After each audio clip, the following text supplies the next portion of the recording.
बिस्मिल्लाहिर्रहमानिर्रहीम। अस्सलाम वालेकुम। मोहम्मद नासिर यूसुफ हाजिर है एपिसोड 78 सीजन 2 अर्तुल गाजी के शॉर्ट रिव्यू के साथ। जिस तरह लास्ट एपिसोड मैंने आपको बताया था कि आयतुल्लाह ने हलीमा के गर्दन पे तलवार रखी होती है और गोंचा गुल ने सलजान की गर्दन पे तलवार रखी होती है। वो दोनों को मारने वाली होती है कि हैमा उनको कहती है कि आप इन दोनों को छोड़ दो, इसके बदले मुझे मार दो। आयतुल्लाह उसकी बात नहीं सुनती और तलवार उठाती हैं हलीमा को मारने के लिए। अब्दुर्रहमान जो छुप के बैठे होते हैं और सब कुछ देख रहे होते हैं, वहां से तीर मारते हैं जो कि आयतुल्लाह के सीने पे लगता है। वो गिर जाती हैं और वहीं पे मर जाती हैं। सलजान फौरन गोंचा गुल के हाथ पे काटती हैं, उससे तलवार गिर जाती है और गोंचा गुल वहां से भाग जाती है। सलजान उसके पीछे भाग जाती है। अब हैमा अब्दुर्रहमान को कहती है कि आप इन दोनों के पीछे जाएं और गोपची को भेजती हैं कबीले की तरफ कि वहां से सिपाहियों को लेके आए ताकि हम हलीमा को लेके जा सके। वहां से सिपाही आते हैं और हलीमा को उठा के ले जाते हैं। और सलजान भाग रही होती है कि एक जगह पहुंच के सलजान उसके पीछे पहुंच जाती हैं और उसको पकड़ के कहती हैं कि आज तुम्हारी यहाँ से लाश जाएगी। और तुम्हें मैं एक और बात भी बता दूं, मैं माँ बनने वाली हूँ। ये सुनती गोंचा गुल उसको लात मारती हैं और वो वहां पे दरख्त के साथ लग के गिर जाती हैं। पीछे से अब्दुर्रहमान आते हैं। जैसे अब्दुर्रहमान को वो देखती हैं वहां से भाग जाती हैं। अब्दुर्रहमान उसके पीछे भागते हैं। सलजान को वहां पे वो पौधा भी मिल जाता है जो गुंदोगदू के लिए आर्तुग ने मंगवाया था। वहां से वो पौधा उठाती हैं और कबीले की तरफ चलती हैं।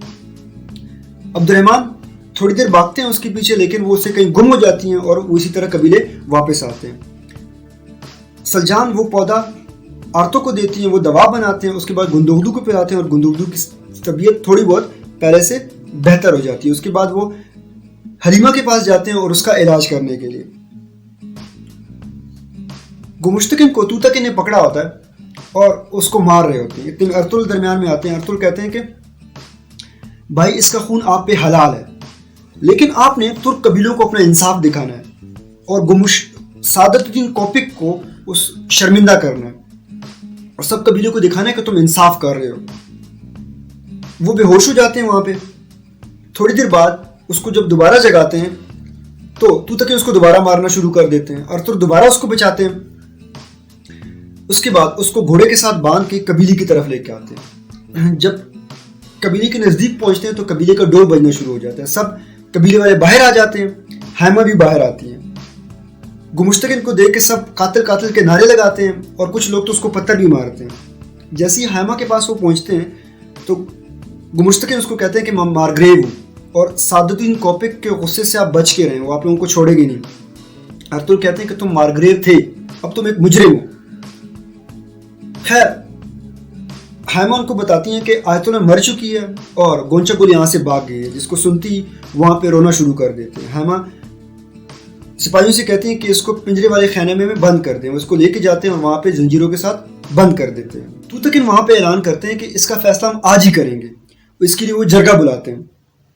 अर्तुल खेमे में जाते हैं। वहां पे आर्तुग होते हैं। आर्तुग उसको बताते हैं कि आपकी बीवी और आपका बच्चा दोनों महफूज हैं। आपको इसकी बिल्कुल फिक्र नहीं करनी चाहिए। फिर वो हलीमा से मिलते हैं।